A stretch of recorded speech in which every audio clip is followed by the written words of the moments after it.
If you use Trello at your organization, which is a very popular project management tool across a lot of companies, and you also store your assets inside the ImageKit DAM, we've made it really simple to use these assets inside the DAM directly with Trello without having to download them every time, without having to switch between applications.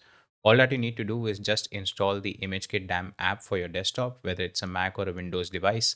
I'm on a Mac right now, and after installation, the app appears in the taskbar like you see over here, and I can access all of my digital assets directly inside this application. Now, let's say I'm working on Trello and I'm, let's say, working on some issue and I want to attach some assets that I have inside my DAM app. I can just head to the relevant folder or I can search for it.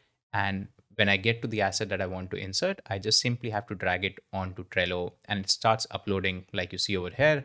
I can fill in the rest of the details and that's it. I am ready to use the assets inside my ImageKit DAM with Trello just by using the ImageKit DAM app.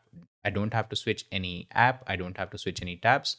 Just use the ImageKit DAM app to make these assets available natively inside Trello.